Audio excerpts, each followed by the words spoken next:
Y de inmediato vamos a iniciar con el primer bloque de esta tarde, producción de biomasa en sistemas de alta densidad. La primera ponencia, paquetes silviculturales en plantaciones de alta densidad, y está a cargo del máster Mario Guevara Bonilla, del cual me voy a permitir leer un breve resumen. Don Mario es licenciado en Ingeniería Forestal y cuenta con una maestría en silvicultura de la Universidad de Finlandia del Este. También se desempeña como profesor e investigador, y su experiencia se ha desarrollado en administración y manejo de plantaciones y sistemas agroforestales a pequeña y gran escala. Actualmente trabaja en proyectos relacionados con plantaciones dendroenergéticas y en el mejoramiento de las propiedades físicas del suelo mediante técnicas de mecanización para el aumento de la productividad de plantaciones forestales. Don Mario, bienvenido a la Universidad Técnica Nacional. Bueno, primero que todo, muy buenas tardes. Agradecerle a todas las autoridades y a los encargados de organizar este foro por la invitación. La verdad es que es todo un honor y un placer estar acá compartiendo con ustedes. Como ya lo acaban de mencionar, bueno, yo trabajo para el Instituto Tecnológico de Costa Rica en la Escuela de Ingeniería Forestal, y trabajamos en el Centro de Investigación e Innovación Forestal en el grupo de biomasa. Ese grupo de biomasa, bueno, son varios colaboradores, algunos están aquí, son los proyectos coordinados por don Dagoberto Arias, donde también se encuentra Edwin Esquivel, el compañero Emil Briceño, que está aquí presente, y tenemos otros colaboradores que también nos ayudan y están siempre aportándonos valiosa información.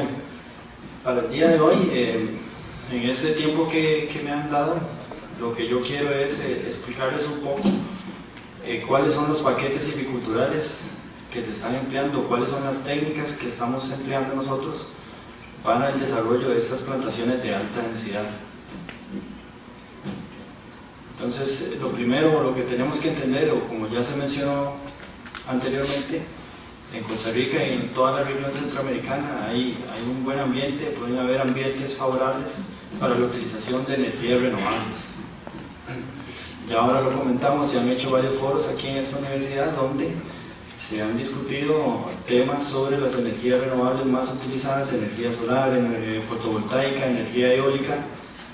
Y ahora en esta oportunidad vamos a hablar un poco sobre qué es la biomasa forestal. La biomasa forestal también es una parte, o puede ser una fuente de energía renovable, y como lo vimos, proviene o es toda la materia orgánica que proviene de los árboles. Entonces puede estar incluido ramas, el fuste o tronco, hojas, todo eso se va a considerar como biomasa forestal.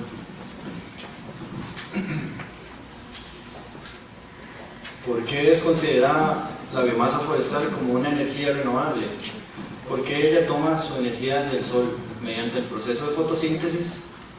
El árbol o los árboles capturan esa energía solar y la transforman en energía química. Por eso es que se considera una energía renovable. ¿Por qué es importante este tipo de biomasa, o por qué es importante este tipo de energía? Porque además de ser renovable también tiene ciertos beneficios, que es la captura de carbono. Los árboles, como ustedes saben, tienen la capacidad de fijar el carbono. Entonces lo pueden fijar ya sea en su biomasa. En algo muy importante también, que a veces se descuida, es que se puede fijar el carbono en el suelo, que a veces muchas veces lo descuidamos. Y también es muy importante porque puede ser una fuente de sustitución de combustibles fósiles. El carbono se puede administrar, se puede cuantificar en tres formas diferentes. Se puede cuantificar con los árboles en pie, también se puede cuantificar ese carbono en el suelo, y nosotros también podemos cuantificar el carbono al momento de hacer la cosecha. Es importante también que el momento que nosotros tenemos un producto sólido de madera, el carbono que almacenó durante todo ese tiempo queda fijado, no desaparece. Entonces eso es muy importante. La biomasa forestal, o generalmente las fuentes de biomasa forestal, siempre se han considerado lo que son leña y desechos, y tal vez los residuos forestales provenientes de plantaciones o los residuos que pueden generar todas las industrias, se ha considerado como la fuente principal de biomasa forestal durante mucho tiempo. Sin embargo, más recientemente se ha venido presentando una nueva alternativa, que es la que yo vengo a presentarles hoy acá, que es las plantaciones dendroenergéticas. Entonces, ¿por qué eso es importante? Porque esa biomasa forestal también se puede manejar de una manera sustentable. Entonces nosotros podemos ligar todo lo que es la parte ambiental, la parte social y económica, y lo podemos hacer un manejo sustentable de esa biomasa. ¿Cuál es la forma? Mediante las plantaciones dendroenergéticas. Entonces ustedes me preguntarán, bueno, ¿qué es eso? ¿Con qué se come eso? Una plantación dendroenergética es un conjunto de árboles que están manejados y plantados exclusivamente para producir energía. Ese es el objetivo principal. Aparte que ella puede tener otro tipo de beneficios, como por ejemplo controlar erosión. Entonces es muy importante, o algunas de las características que tienen estas plantaciones es que son plantaciones con ciclos muy cortos, son de corta duración, que puede ser de 2 a 5 años. Entonces vean que se diferencia de lo que hemos tradicionalmente visto en plantaciones forestales, donde los ciclos de producción son un poco más extensos, de 10 hasta 15, 20 años. Otra de las características, bueno, esto nosotros como nos importa la energía, entonces queremos cuantificar cuántas toneladas de biomasa almacenan. El promedio a nivel mundial, que lo podemos ver aquí, son 12 toneladas por hectárea por año. Sin embargo, dependiendo de la calidad de sitio y la calidad de manejo que nosotros realicemos, eso puede fluctuar, puede variar entre 5, 20 o más toneladas por hectárea por año. Para explicarles un poco en qué consiste un ciclo de un cultivo dendroenergético, es esta diapositiva que ustedes ven ahí, donde es muy similar a una plantación forestal tradicional. Lo que pasa es que sus cultivos o su rotación es muy corta, todo va sucediendo en un tiempo mucho más rápido, es todo mucho más corto. Entonces ustedes pueden ver ahí como el primer ciclo de cultivo se establece la plantación y ya al primer año debería ir cerrando sus copas. Esto lo vamos a ir a ver un poco más adelante, pero vean que todo en los primeros 2 años es donde se da todo ese desarrollo del árbol o de la plántula, para llegar a un tercer año donde se realiza su cosecha. Y eso, después de la cosecha, se van a seguir realizando nuevas cosechas periódicamente hasta que el ciclo cumpla, o hasta que el cultivo cumpla su ciclo. Eso se va a terminar. Entonces, más o menos para que ustedes lo vean, es un poco la explicación en qué consiste un cultivo o una plantación dendroenergética. Entonces, si nosotros queremos manejar esa plantación y obtener esas toneladas o esos 12 metros, esas toneladas por hectárea o más de esas 12 toneladas que es el promedio mundial, nosotros tenemos que aplicar distintas técnicas o distintos procesos para intentar mejorar ese número, y eso es lo que se conoce como un paquete tecnológico. Entonces, un paquete tecnológico son un conjunto de procesos o conjunto de técnicas que lo que buscan es mejorar nuestra productividad del cultivo. Entonces, ¿qué queremos nosotros? Superar esas 12 toneladas por hectárea por año. Queremos que nuestros cultivos o nuestra plantación de alta densidad crezca lo más posible y en el menor tiempo posible también. Entonces, características de esos paquetes tecnológicos, que tiene que tener un orden, tiene que tener un orden secuencial, un orden lógico. No podemos establecer pasos desordenados, sino que tenemos que seguir cierta línea de actividades que nos van a llevar a ese objetivo final, que es producir la mayor cantidad de biomasa posible. ¿Qué es importante en estos paquetes tecnológicos? Que nosotros tenemos que hacer investigación e innovación. Es un proceso continuo. Esto no son, o lo que vamos a ver, no son recetas que lo que decimos hoy se va a mantener durante 2, 5, 10 años, sino que esto es un proceso de mejora continua. ¿Y qué necesitamos para hacer ese proceso de mejora continua? Investigación e innovación. Entonces, el paquete tecnológico que nosotros venimos a presentar acá tiene que ver con esos aspectos que ustedes ven aquí. El primer aspecto es la selección de especies. Tenemos que escoger especies adecuadas, tenemos que preparar nuestro sitio y establecerlo de la mejor manera posible. Tenemos que controlar las malezas, que son los organismos que van a competir con nuestro cultivo. Tenemos que también tomar en cuenta los aspectos de cosecha y las segundas rotaciones. Yo voy a ir explicando poco a poco en qué consiste cada uno de esos.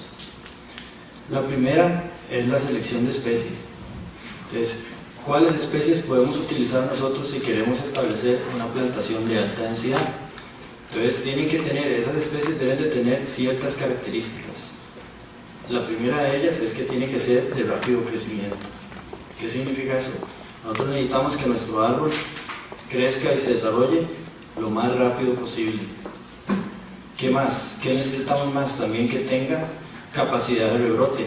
Eso es fundamental, porque si nosotros queremos hacer varias cosechas, necesitamos que cuando realicemos esa cosecha, el árbol produzca ejes, la mayor cantidad de ejes posibles, luego o muy al corto tiempo de que se realiza ese aprovechamiento.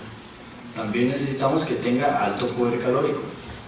Eso es muy importante. ¿Por qué? Porque nosotros vamos a transformar esa biomasa en energía. Tradicionalmente se hacía con la leña y carbón, pero existen ahora procesos más eficientes. Entonces, entre mejor sea ese poder calórico y mejor sea la tecnología que nosotros utilicemos, más eficiente va a ser ese proceso de conversión.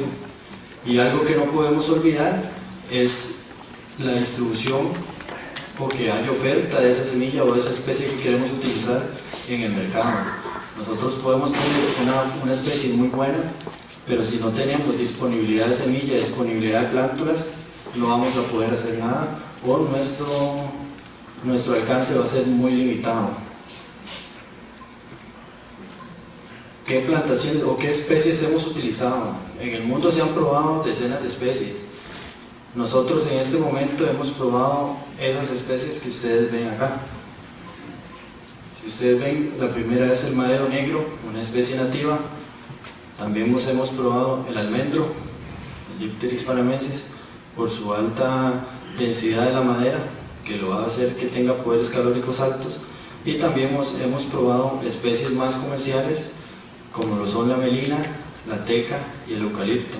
Si ustedes ven en esa imagen, este es uno de los ensayos que tenemos nosotros, y aquí se pueden ver donde nosotros hemos venido probando el desarrollo de esas especies. Y si ustedes observan acá, pueden ver madero negro, pueden ver la melina, tal vez acá no se aprecia mucho el eucalipto, y las distintas replicaciones que tenemos para ver si o cuál especie se comporta mejor en un determinado sitio. También algo muy importante que hay que considerar es la densidad, la cantidad de plantas que vamos a tener por hectárea. Esa cantidad de plantas va a ser algo fuera de lo que hemos realizado tradicionalmente. Entonces nosotros hemos probado 3 densidades de siembra diferentes: 5.000, 10.000 y 20.000 plantas o árboles por hectárea. Luego de ese primer paso, el siguiente paso es la mecanización, la preparación del terreno. ¿Por qué es importante preparar el terreno? Porque ayuda a nuestros árboles a tener las mejores condiciones para el crecimiento. En este tipo de plantaciones de alta densidad, como los ciclos son tan cortos, nosotros necesitamos que ese crecimiento inicial de los árboles sea el mejor. Entonces, ¿qué hacemos? Preparar el suelo, mecanizarlo. ¿Para qué? Para mejorar algunas de sus propiedades y permitir que el árbol pueda desarrollar un sistema radicular, un sistema de raíces amplio, robusto y saludable, que le permita a él crecer vigorosamente en los primeros 6 meses, un año de cultivo. ¿Qué otras cosas se hacen en esto? También se tiene que tomar en cuenta los drenajes, si hay problemas de fertilidad. ¿Cómo se hace esto? Bueno, todo esto se hace mediante estudios de análisis de fertilidad del suelo. Se ven las tablas de agua, los niveles freáticos. Entonces todo eso tiene que estar conjuntado y nosotros tenemos que hacer las técnicas adecuadas de mecanización para poder garantizarnos las mejores condiciones de esos árboles. Un poco los ejemplos de algunas de las mecanizaciones que hemos venido haciendo. Si ustedes lo ponen, no sé si se aprecia muy bien, pero un poco la maquinaria. Tal vez en esta foto se pueden comparar la situación original, que va a tener malezas y tal vez va a estar un poco más compactado, con la preparación del terreno, que lo que busca es mejorar esas condiciones del suelo, que las condiciones del suelo sean lo más aptas posibles para el establecimiento de nuestros árboles. En el establecimiento, actualmente nosotros estamos desarrollando dos técnicas, que lo normal es la compra de plántulas de un vivero, y también hemos venido probando la siembra directa. ¿Qué quiere decir siembra directa? Comprar la semilla, preparar esa semilla, hacerle un tratamiento que la haga germinar uniformemente y plantarla directamente en el suelo, y eso tiene una repercusión muy grande en el costo. Ustedes lo pueden ver. Un ejemplo, si nosotros quisiéramos establecer una hectárea con 10.000 árboles, lo que nos cuesta a nosotros, si lo queremos hacer con plántulas desde un vivero, y lo que podríamos ahorrarnos, o cuál sería nuestro costo si lo queremos hacer mediante una siembra directa. Estos precios van a variar dependiendo del costo que tenga la semilla que queremos utilizar. Entonces eso es importante que ustedes vean las diferentes técnicas y cómo eso repercute un poco en los costos del establecimiento de una plantación de alta densidad. ¿Qué tipo de siembra? Se está haciendo una siembra a 3 bolillos. ¿Por qué? Porque eso se aprovecha o hace optimizar mejor el espacio de una plantación. El árbol va a tener mejor espacio para crecer que si utilizamos un método tradicional como un método cuadrado o un método rectangular. Siguiente es el control de malezas. Eso es un aspecto fundamental. Nosotros, nuestro principal rival, si lo queremos decir así, o el principal enemigo de nuestra plantación o de nuestros árboles, va a ser la competencia que le generan las malezas. Entonces, ¿qué necesitamos nosotros? En esos 6 primeros meses, en ese primer año que las plantaciones crecen muy vigorosamente, necesitamos quitar a ese enemigo que tenemos, necesitamos eliminar esa competencia, y eso se hace mediante un adecuado control de malezas. Entonces, ¿qué es importante en estos casos? Bueno, nosotros primero tenemos que saber qué tipo de maleza tenemos. ¿Por qué? Porque si nosotros conocemos nuestra maleza, podemos saber qué método podemos utilizar para controlarla. Y aquí no hay un método específico, sino que es un conjunto de métodos. Nosotros lo que buscamos es hacer un manejo integrado de malezas, que podamos conjuntar distintos métodos, que ellos sean eficaces y eficientes a la hora de controlar este tipo de malezas. Que es también importante, que necesitamos establecer eso, que sea un programa cíclico. Nosotros no podemos controlar una vez la maleza y dejarlo de lado, sino que constantemente necesitamos hacer un programa donde se pueda establecer las actividades que necesitamos hacer para controlar las malezas adecuadamente. Nosotros, en parte de las investigaciones y con una estudiante de maestría del programa de recursos naturales del Instituto Tecnológico, logramos probar, o ella probó, 12 distintos herbicidas preemergentes diferentes. Entonces, ¿qué andábamos buscando nosotros con eso? Cómo controlar la maleza desde antes del establecimiento de la plantación. Entonces probamos 12 herbicidas diferentes para ver cuál de ellos tenía mejores resultados tanto en melina como en madero negro. Entonces, si ustedes ven ahí los resultados, de esos 12, el linurón y el oxiflurfen fueron los 2 herbicidas o los 2 agroquímicos que presentaron mejores resultados y que no dañaron, no tuvieron ningún efecto de toxicidad en la plántula. Entonces, ¿por qué es bueno esto? Porque nos permite a nosotros ahorrar ciertos costos. Si ustedes ven ese cuadro, un poco lo que costaría el jornal o el día de trabajo, o cuántos jornales se necesitarían para hacer una rodada manual de 1 hectárea de 10.000 árboles. Vemos cuál sería el costo solo del jornal, ¿verdad? Esto no incluye ni las herramientas ni otro tipo de cosas, pero vemos que la reducción es bastante significativa y si contamos el periodo de duración que tiene el efecto de la aplicación de herbicida con lo que dura una rodaja manual, vemos que sí tiene bastante efecto y que puede ser algo muy positivo. Entonces son opciones de manejo que nosotros hemos venido o que hemos intentado implementar para mejorar las condiciones, intentar reducir costos y que nuestra plantación sea lo más productiva posible. Algunos ejemplos de control de malezas, simplemente cómo se controlan las malezas y algunos de los problemas que pueden tener esas plantaciones, por ejemplo las enredaderas que ya a muy temprana edad empiezan a atacar, y cómo se pueden hacer las combinaciones de métodos desde manual, químico e inclusive mecánico. Este gráfico es un ejemplo de la ganancia que nosotros podemos tener o cuáles de esas actividades que nosotros estamos realizando tienen más impacto en una plantación de alta densidad. Si ustedes ven ese gráfico, está comparando distintas actividades que se realizan en plantaciones tradicionales, el efecto que tienen y el efecto que esas tienen en los cultivos forestales de corta rotación. Entonces, si ustedes lo ven, bueno, ven que un poco el drenaje o lo que es la mecanización del terreno puede tener bastante efecto, un efecto bastante considerable en plantaciones de alta densidad en nuestro crecimiento. Ustedes ven la preparación del suelo y más que todo el control de malezas van a ser fundamentales para que nuestra plantación sea productiva y sea una plantación exitosa. Entonces vean que esto se ha venido demostrando, no es que nosotros lo estamos inventando, simplemente estamos intentando implementar herramientas para que nosotros podamos incidir y tener las mayores productividades posibles. Ejemplos de algunos modelos silviculturales.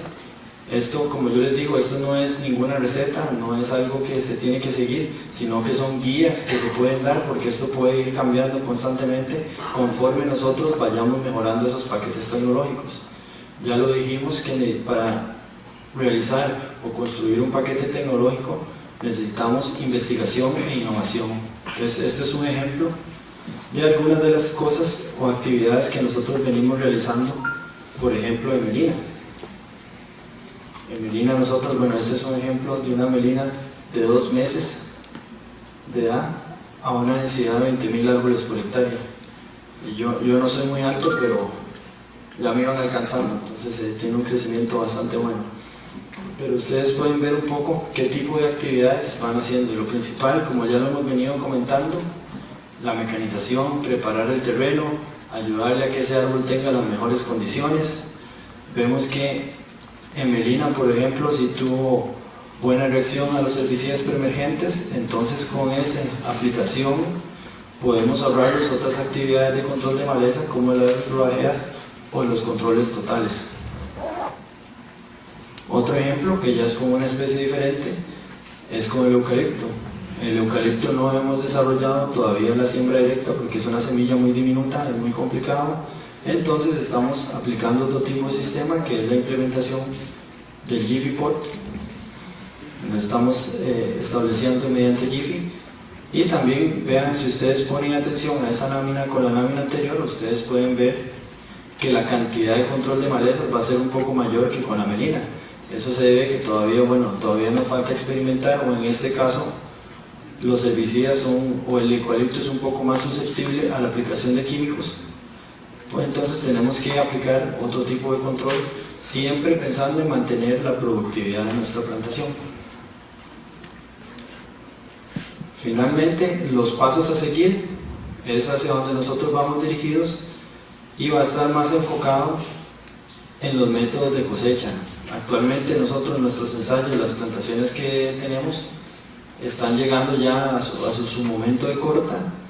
Entonces todavía no hemos desarrollado los paquetes o las técnicas adecuadas para aprovechar este tipo de plantaciones. Entonces nuestros pasos a seguir van a ser enfocarnos en las técnicas de cosecha, ver si podemos hacerlo de forma manual, intentar buscar cosechas mecanizadas que nos permitan ser más efectivos que otras cosas también.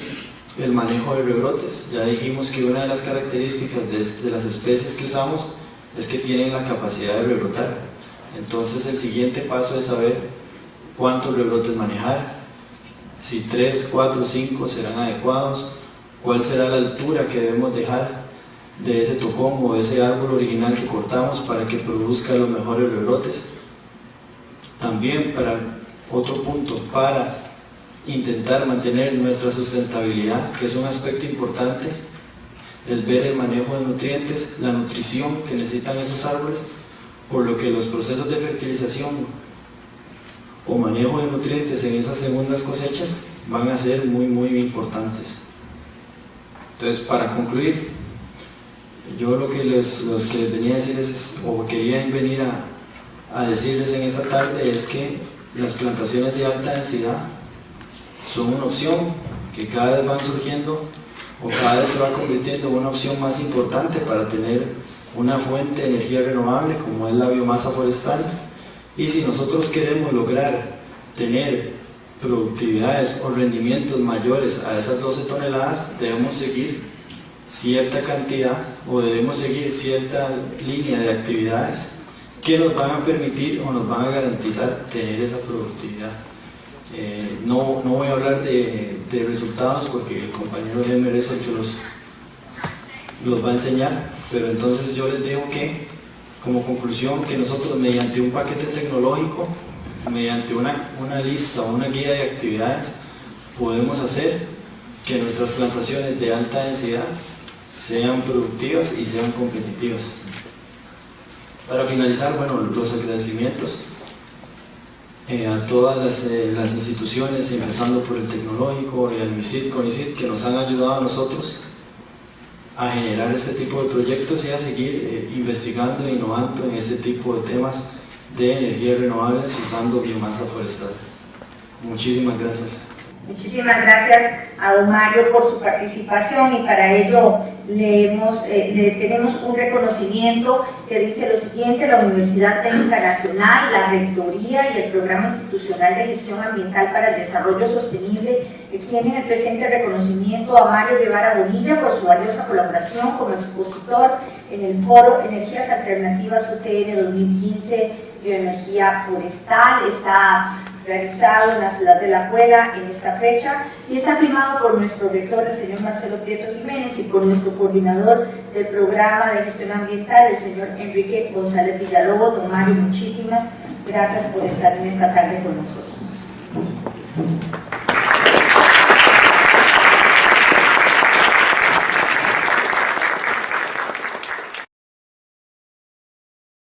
Siguiendo en este mismo bloque, producción de biomasa en sistemas de alta densidad, vamos a tener la segunda ponencia de la tarde, resultados de primeros ciclos de rotación de plantaciones dendroenergéticas en 4 zonas productivas de Costa Rica. Está a cargo por el PhD Lemer Briceño Elizondo. El ingeniero Briceño es investigador de la Escuela de Ingeniería Forestal del Tecnológico de Costa Rica, al igual que don Mario. Y trabaja en el establecimiento y seguimiento de plantaciones dendroenergéticas, silvicultura de bambú y cambio climático dentro del tecnológico. Cuenta con un doctorado de la Universidad del Este de Finlandia con énfasis en modelaje de ecosistemas y manejo de bosques y plantaciones bajo cambio climático. Ha trabajado en el desarrollo de proyectos relacionados a la mitigación al cambio climático en Finlandia, en Portugal, en Costa Rica y en Austria. Ha sido también consultor independiente en carbono neutralidad, trabajando en aspectos de validación y verificación de proyectos a nivel nacional e internacional, y actualmente promueve el uso de biomasa como opción energética, la creación de núcleos productivos y su incorporación a programas de mitigación y adaptación al cambio climático. Ingeniero Briceño, bienvenido a la Universidad Técnica Nacional. Muy buenas tardes a todos. Igualmente, es un placer estar acá en compañía de mis colegas de casa, nuevos colegas de la UTN y caras conocidas que veo por ahí. También yo les vengo a presentar, como se acaba de resumir, los resultados del primer ciclo de rotación de plantaciones dendroenergéticas en cuatro sitios o zonas productivas de nuestro país. Nuestro equipo de trabajo, bueno, ya Mario lo ha presentado, pero lo vuelvo a enfatizar, es el doctor Edwin Esquivel, mi persona, Mario y el doctor Roberto Arias que nos acompañan, con colaboradores dentro de nuestra escuela que nos ayudan mucho en aspectos pre y post análisis de los resultados de esas plantaciones y proyectos de negocio. El objetivo de nuestro proyecto y de esta presentación es innovar en el país la producción sustentable de biomasa a partir de especies forestales de densidades altas. Específicamente queremos ver cuál es el efecto de distintas densidades de especies forestales en la producción de biomasa, evaluar la sostenibilidad de estas plantaciones a través de dinámica de nutrientes, a través del crecimiento que vamos a tener en el tiempo y también obviamente a través del análisis que más adelante vendrá de los ciclos de rotación en términos económicos, en términos de factibilidad de cosechas y los éxitos de los paquetes enológicos que hemos implementado. Los sitios que tenemos, en los dos grandes proyectos que tenemos, tocan 4 zonas originalmente, como Petarazú, en la zona de Los Altos, Urbeverde Forestal, Paraíso Forestal en la zona norte, específicamente en Hispana. Se está trabajando con el ingenio Tabor de una manera muy exitosa en el lado de carnes. Se está tratando de incorporar también a CAXA. Estamos trabajando en cooperación con la UNE también, zona sur, y con la cooperativa Cocopeagri en el lado de Pérez Celedón, también tratando de impulsar nuestras plantaciones. Lo que yo vengo a hablarles hoy específicamente, ya que son varios sitios y están en distintas etapas de producción, en distintas etapas de desarrollo, es los ejemplos de 2 de ellas, para que veamos exactamente la dinámica, tocar un poco aspectos generales de los sitios, concentrarnos en resultados interesantes y también ver una que otra pincelada de otro sitio más. El primero que les vengo a hablar es el caso Copetarazú. El edificio de Copetarazú trabaja utilizando biomasa en calderas, y la idea de esto es que además de la cosecha de residuos, el aprovechamiento de biomasa esporádica que se tiene en la zona, se pueda contar con un ingreso de materia prima un poco más controlado y con información sobre su adecuada cosecha y su adecuado tonelaje para poder ser utilizado en la cadena. Actualmente tenemos un proyecto trabajando con eucaliptos salina y eucaliptos tricornis sembrados a 3 densidades. Estamos planteando 5.000, 10.000 y 20.000 árboles por hectárea.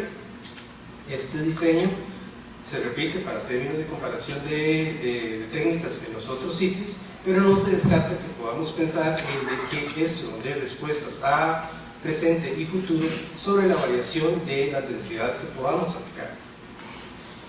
Actualmente, bueno, el sitio está a 1.600 metros sobre el nivel del mar, una precipitación de 2.500 milímetros, una temperatura media de 19 grados centígrados y además de Jiffy, como lo estaba mencionando Mario ahora, también utilizamos siembra con bolsa en el caso de eucaliptos tricornis. Se hizo 3 siembras, se les hizo limpieza manual del sitio. Ahora vamos a ver hecho se puede ver ahí los inicios de la plantación y cómo estaban las características del terreno, bastante inclinado ahí, y cómo se ve la plantación recién establecida. Eventualmente se hizo un control químico con el programa que Mario ya nos ha explicado. Algunos resultados de las tasas de nutrientes que tenemos ahí nos dio, desde mi punto de vista, en términos de densidad, aspectos interesantes, incluso esperados, en lo que se ve que se aumenta la tasa de ciertos nutrientes al aportar la densidad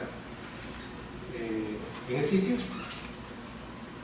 Con términos de lo que fue el desarrollo, ya pasando después del periodo de establecimiento, 6 meses, 1 año, ya llegamos a ver a los 18 meses, año y medio, de que el cierre de copas, por lo menos para 10.000 y 20.000 árboles por hectárea, ya se ha dado y se empieza a dar un autocontrol de malezas. 5.000 árboles por hectárea todavía tiene la característica de que no ha cerrado el rodal y todavía es sujeto a la adversidad que presenta la competencia por malezas, especialmente en este sitio que, y enfatizo eso desde ya, ahora vamos a ver al final de mi presentación, especialmente en este sitio que tiene una población de malezas de helechos mucho más agresiva para lo que eran las especies que ahí sembramos y que llevan un manejo distinto a ese paquete normal que siempre se sugiere. La parte de arriba es el Eucaliptus saligna a 10.000 y abajo tenemos a Eucaliptus triticórnis. Esta especie es un poquito más acelerada en el crecimiento en el sur, eso lo vamos a ver ahora. En lo que fue la cantidad de materia orgánica en porcentaje, vemos un obvio aumento de la materia orgánica en el suelo del año 2013 al 2014. Estas plantaciones, se me escapa decir, fueron establecidas en el segundo semestre, o más o menos por ahí de ahora, del 2012. Tenemos un obvio aumento de la cantidad de materia orgánica y en algunos casos es natural ver que obviamente entre más densidad tenemos más materia orgánica ahí, pero eso también depende de los niveles y tasas de descomposición que tengamos en el sitio. Para ¿cómo se llama? El segundo horizonte que analizamos, el nivel es un poco más bajo, pero también depende de la dinámica del suelo y la estructura que se tenga ahí. El segundo sitio de ejemplo que tengo ahora es el caso del Ingenio Taboga. Ahí originalmente trabajamos con también 2 especies, pero otra cosa que tenemos que también tener en cuenta, Mario mencionó muchos aspectos de eso, pero algo que tal vez aquí me gustaría hacer también énfasis, es de que la segunda especie, madero negro, fue víctima de un ataque de roedores prácticamente a los 7 o 8 meses de iniciar la plantación y empezó a traer consecuencias en el retraso del crecimiento para lo que fue el experimento y para análisis actuales nos estamos concentrando en ver cuál es la situación que pasó con melina. También una densidad de 5.000, 10.000 y 20.000 árboles por hectárea. Estamos en una zona más baja, estamos en una zona mucho más árida. Ahí tenemos otro factor en términos climáticos que viene a ponernos retos que tenemos que afrontar, la cual es obviamente los niveles de precipitación que tenemos ahí. Se sembró con semilla directamente el madero negro y después de su rebrote, que fue bastante exitoso, lamentablemente nos trajo esta plaga una mortalidad inesperada. Se hizo una mecanización del suelo bastante amplia y un control de drenaje, ya que en época lluviosa las planicies donde tenemos el experimento están sujetas a inundación.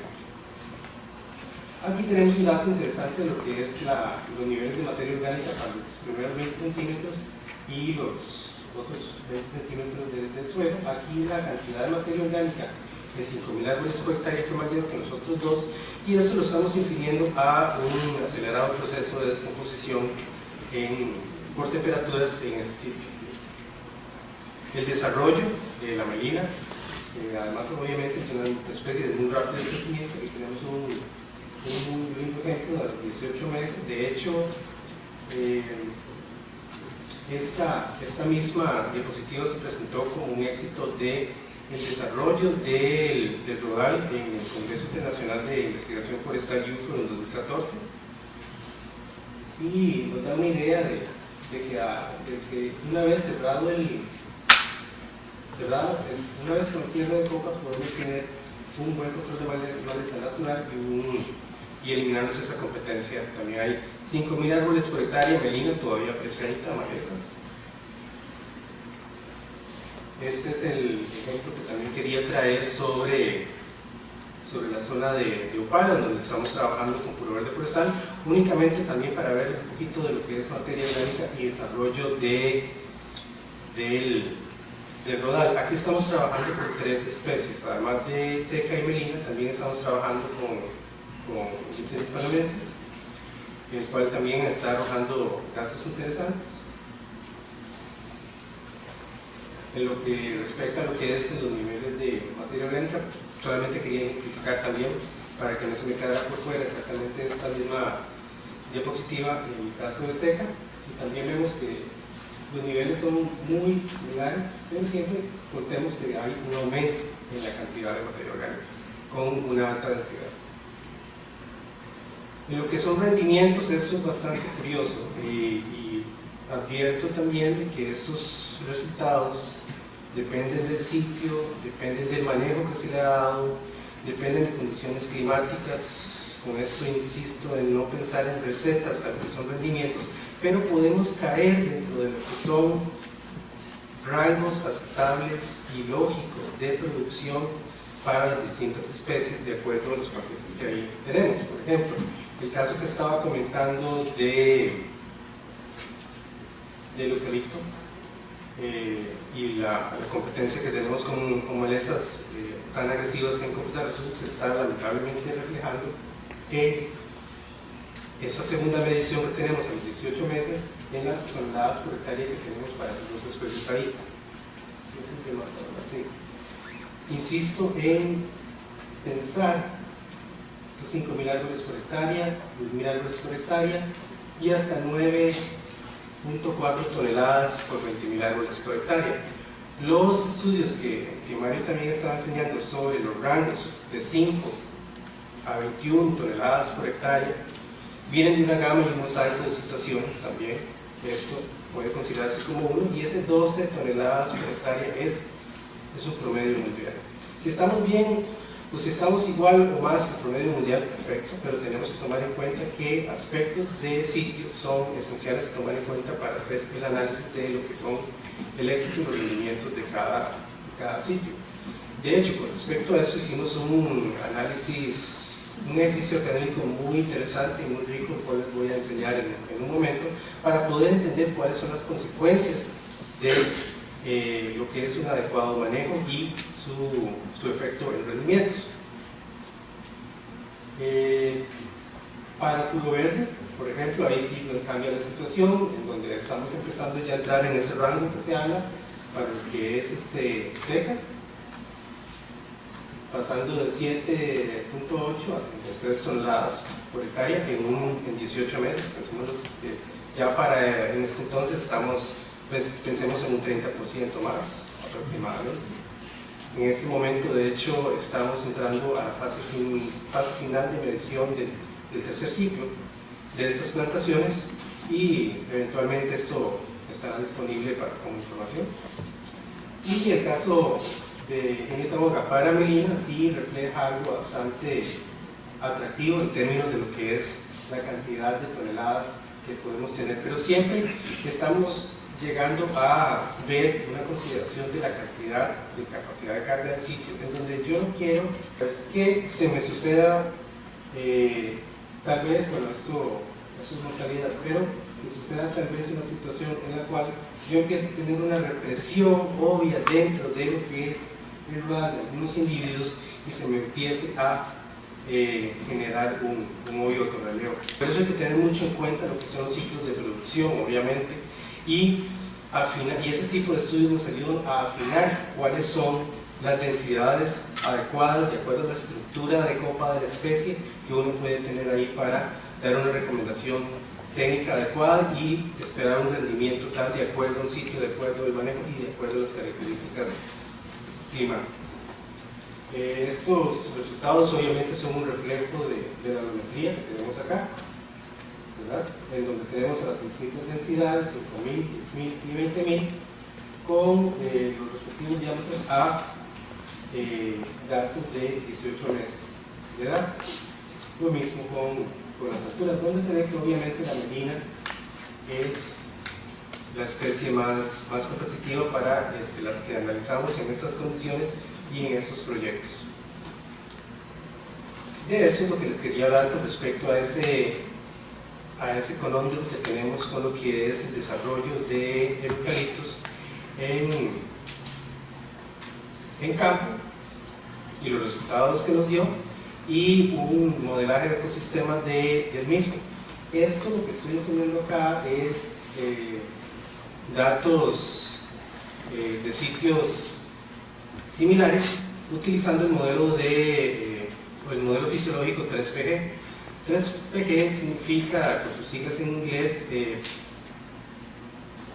principios de predicción fisiológica de crecimiento, en el cual, entonces son las 3P, Principles for Physiological Prediction of Growth. Más o menos iba así el nombre del modelo, y es un modelo bastante flexible, muy adecuado, se puede utilizar en cualquier especie. Es un modelo de proceso. ¿Qué significa esto? Un modelo de proceso es el cual no se basa en alometría únicamente, sino que también se basa en las características fisiológicas del sitio. Yo estoy aquí calculando productividad basado en la incidencia de radiación que tengo en un sitio, basado en el índice de área foliar que tengo en un sitio, basado en la biomasa inicial que tengo de ciertas plantaciones en un sitio, para ciertas especies y con ciertas densidades. Sí, digo ciertas especies porque se ha probado a nivel mundial, este modelo se ha probado, está absolutamente documentado para pinos silvestres en Escandinavia, Vicia avies en Alemania, se ha utilizado en Larix en China, se ha utilizado en varias especies de eucaliptos en Australia, y de hecho para planificación de cosecha incluso se está viendo cuál es su facilidad de producción del rendimiento rodal en plantaciones de eucaliptos urophylla en Brasil, pero siempre a nivel de una plantación tradicional forestal, 1111 árboles por hectárea, 800 árboles por hectárea, depende del material que utilicemos, y está disponible gratuitamente. No le estoy haciendo mucha publicidad gráfica porque obviamente no fue diseñado por mi persona, fue diseñado por Lansbury Gilbert en el 2013 en Australia, y lo han utilizado muchos colegas. Pero aquí lo que me gustaría enfatizar de eso es que los datos observados también para las ciudades que estamos utilizando, 5.000, 10.000 árboles por hectárea, se ajustan muy bien para 10.000 árboles por hectárea en lo que es tanto el DAP como la biomasa del fuste, pero la predicción del mismo es mucho mejor que obviamente los datos observados para 5.000 árboles por hectárea. ¿Por qué? Aquí tenemos la característica de la presencia también de malezas, en las cuales los datos reales no abarcan bien, no llegan a tener un rendimiento quizá acá. La predicción no toma en cuenta, como es un modelo, es un abstracto de la realidad, no vamos a tener todo el tiempo todas las variables necesarias se podrían incorporar. Este ejercicio de este proyecto nos ayuda a entender eso. No se incorpora ahí aspectos de competencia en el suelo. Entonces, obviamente la predicción va a tener mucho mejores resultados que los datos reales en lo que es la calibración. Para mejorar esto podríamos meter mucho más información, podríamos agarrar el 3PG y meterlo en la fase final de análisis para ver cómo se comporta. Este modelo también produce resultados en lo que son aspectos fisiológicos. En términos de biomasa foliar también tenemos el mismo resultado, y está unado al hecho de que una calibración mayor es necesaria, pero nos ayuda a entender muy bien en qué puede uno estar pensando, qué se puede estar fallando, en qué puede uno tratar de enfocarse en lo que es manejo. Y ese manejo, en el caso de nuestros proyectos, ha sido enfáticamente control de malezas para eucalipto. En términos generales, ya para ir un poco mostrando mi presentación, tenemos que tener en cuenta de que no es solamente los aspectos tan necesarios que presentó mi colega, sino también irlos en el tiempo, como lo mencionó Mario, esa dinámica, esa mejora continua, en el cual dentro de ese paquete silvicultural podamos hacer las mejoras del caso y tener una mayor producción. Este es el caso de Salina 10.000 también. Este es el Tricornis a 20.000. El caso Pala, mismo un control de malezas es necesario y se hace para poder tener, pero aún así tenemos que tener en cuenta que la productividad siempre se va a ver afectada. A pesar de que empezamos bien, tiene que ser constante, nunca se debe dejar. Y que bueno, estas primeras experiencias nos sirven para el establecimiento y control de proyectos consecuentes que no solamente busquen dar información extremadamente necesaria que no existe a nivel específico todavía en especies forestales en el país, para poder desarrollar núcleos productivos de biomasa en distintos lugares, pero también tomando mucho en consideración lo que es la disponibilidad de material, la voluntad de impulsar los proyectos y obviamente el mercado en el cual esta biomasa puede caer. ¿Por qué lo digo? Porque la misión nuestra a futuro es, además de tener nuestras plantaciones, estamos hablando de biomasa, podemos utilizar material mejorado sin ningún problema. El material mejorado puede estar enfocado tal vez en ciertas características del árbol, pensando tradicionalmente en volumen y en calidad de troza, pero ese material mejorado se ha pensado siempre en términos de una plantación tradicional. Si lo utilizamos y vemos cuál es el rendimiento que pueda tener en nuestra congestionada plantación de biomasa, llegando a tener una capacidad de carga para el sitio ideal, podemos obtener bastante material para poder pensar en, ok, ¿cómo lo analizamos? Realmente cuáles son las características del mismo para poder alimentar tecnologías de gasificación o tecnología de caldera que no sean tan difíciles de conseguir y que sean inmediatamente aplicables. Igualmente, quisiera agradecer a las personas que se han colaborado con nosotros en estos proyectos, las distintas cooperativas, CATSA, Central Azucarera, obviamente a Luisito por su apoyo financiero en estos innovadores proyectos. A CATI por ser un aliado estratégico en el desarrollo de estos proyectos, la Universidad Nacional por compartir estas mismas iniciativas, mi Centro de Investigación e Innovación Forestal, mi vicerrectoría y naturalmente la UTN el día de hoy por ser nuestro anfitrión y organización en este excelente evento. Muchas gracias. Muchísimas gracias, don Guillermo. Igual vamos a hacer un profundo agradecimiento a don Guillermo por su participación con el texto mismo del certificado anterior. Vamos a agradecer a Elena de Diseño Elizondo su participación en este foro. Muchísimas gracias, ingeniero Vicente.